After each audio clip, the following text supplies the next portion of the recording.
So welcome to our YouTube channel Competition Hub. आज हमारा topic है चैप्टर नंबर 4, क्लास 6 की बुक हम लोग पढ़ रहे हैं पॉलिटिकल साइंस की, और चैप्टर का नाम है की element of a democratic government. For long people have struggle for their rights. बहुत लंबे समय से ही, लंबे दौर से ही लोग अपने अधिकार के लिए लड़ते आए हैं। ऐसा माना गया है कि डेमोक्रेसी ही जो ऐसा सबसे बढ़िया सिस्टम है जो कि लोगों को उनके अधिकार देती है। It is generally perceived that the democracy is the best system to give right to people. Next topic is कि ending of racial discrimination. Racial discrimination कैसे एंड हुआ उसके बारे में हम लोग थोड़ा पढ़ने जा रहे हैं, और कैसे ये लोग बताते हैं कि कैसे देखिए कि डेमोक्रेसी जो है राइट प्रदान कर रहा होता है पीपल को।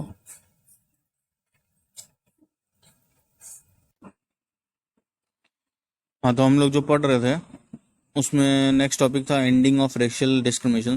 जो continent of South Africa is very close to Asian continent. हमारे एशियन सब कॉन्टिनेंट से साउथ अफ्रीका जो कॉन्टिनेंट है वो पास में है।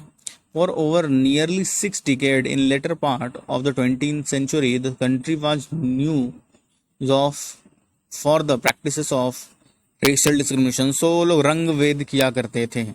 20 सेंचुरी के 60 डिकेड्स लेटर में उनके जितने भी न्यूज़पेपर आप उठा के देखिएगा तो उसमें रंग भेद की आपको न्यूज बहुत ज़्यादा मिल जाएगी।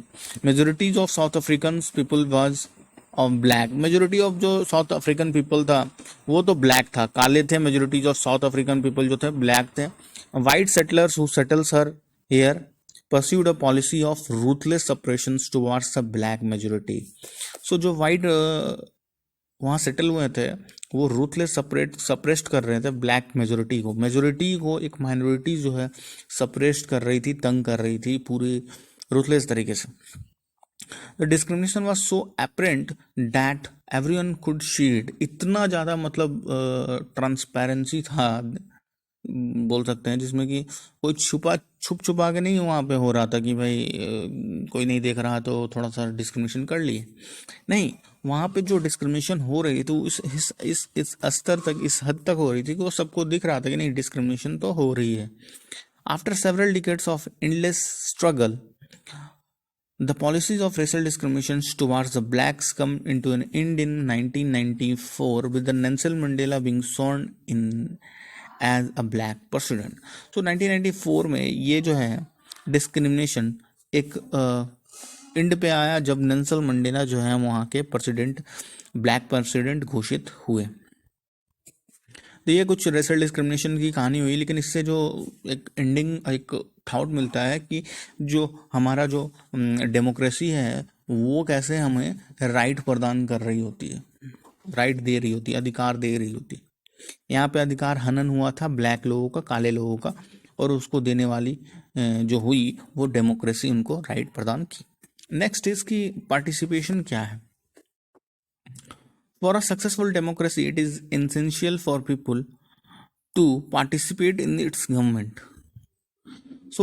एक सक्सेसफुल डेमोक्रेसी के लिए ये बहुत जरूरी है कि हर नागरिक उसके लिए पार्टिसिपेट करे। तो क्या हर नागरिक चुनाव लड़े? नहीं, हर नागरिक पार्टिसिपेट कैसे कर सकता है? वोट के थ्रू। वोटिंग होती है, वोट दें और इस डेमोक्रेसी में अपना महत्व साबित करें। जैसे कि 1 vote equals to 1 value, right. ये हमारा बोला गया बात है भीमराव अंबेडकर जी का, but yes. This participation takes place through voting in elections. तो इलेक्शंस में वोटिंग्स के थ्रू हम लोग पार्टिसिपेट कर सकते हैं।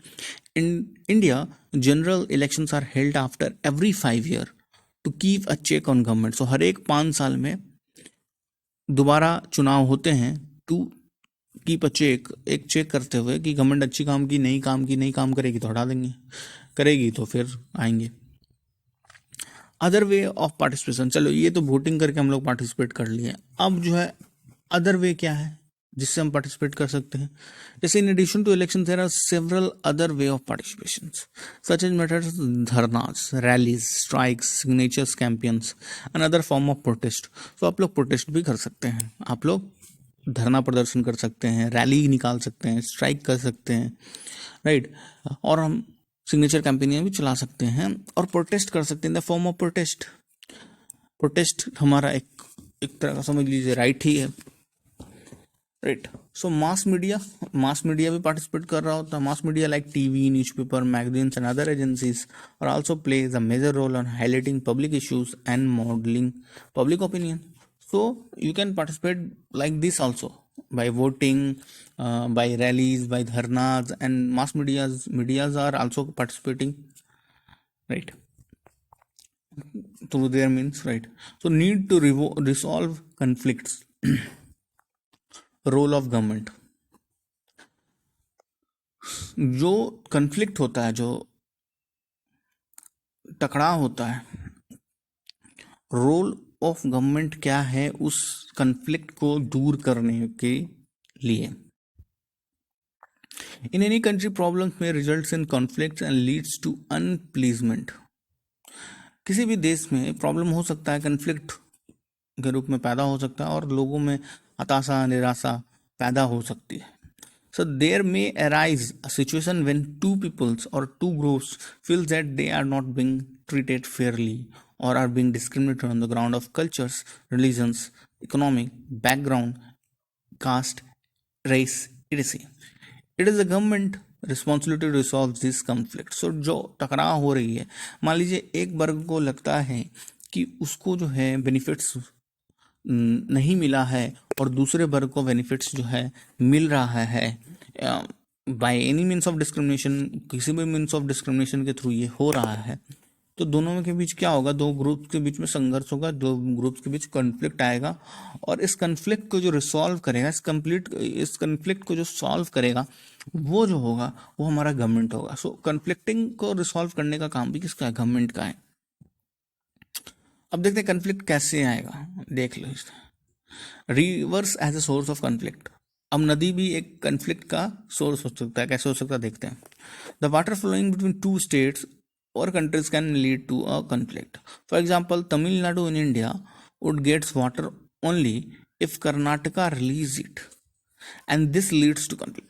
अब एक नदी होगी जो कि कर्नाटका से होके बहती होगी, तमिलनाडु में जाती होगी।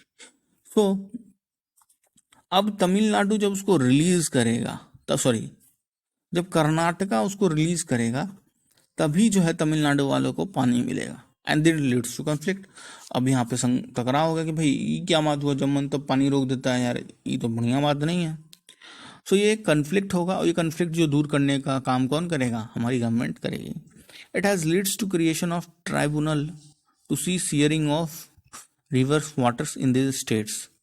सो क्रिएट किया जाता है इसके लिए ट्राइब्यूनल, ताकि कॉन्फ्लिक्ट दूर हो सके। नेक्स्ट क्या है, equality and justice. Equality and justice, so समानता और न्याय।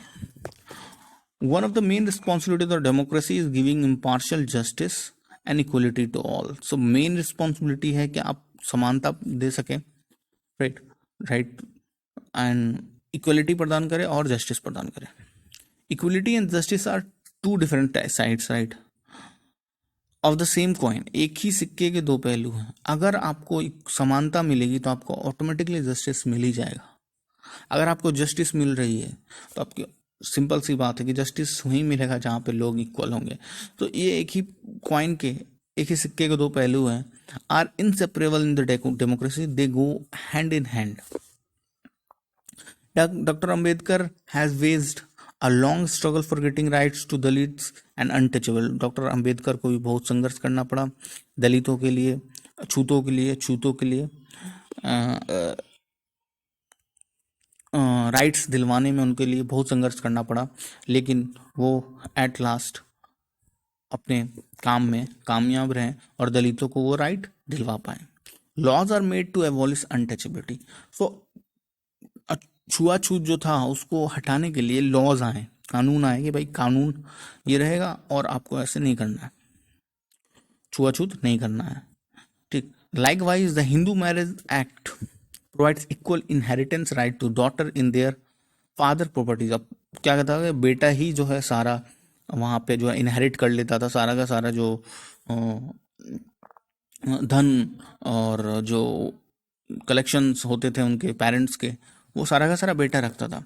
बट 2005 में एक हिंदू मैरिज एक्ट आया और उसके थ्रू क्या हुआ कि अब जो है बेटियों को भी राइट मिल गया है कि अब उनको भी ये जो है उसमें शेयर मिलेगा। Without justice and equality democracy would remains meaningless and directionless. तो जस्टिस नहीं होगा, इक्वलिटी नहीं होगा तो डेमोक्रेसी ये क्या है, दिखावा है, कुछ नहीं है। अगर जस्टिस है, इक्वलिटी है, तो ये जो है बेस पिलर है। इसके बिना जो है जो डेमोक्रेसी जो है वो डायरेक्शनलेस लगती है कि उसका कोई महत्व नहीं है। तो our chapter is comes to an end. Thank you, we will meet in the next video. Till then, bye bye.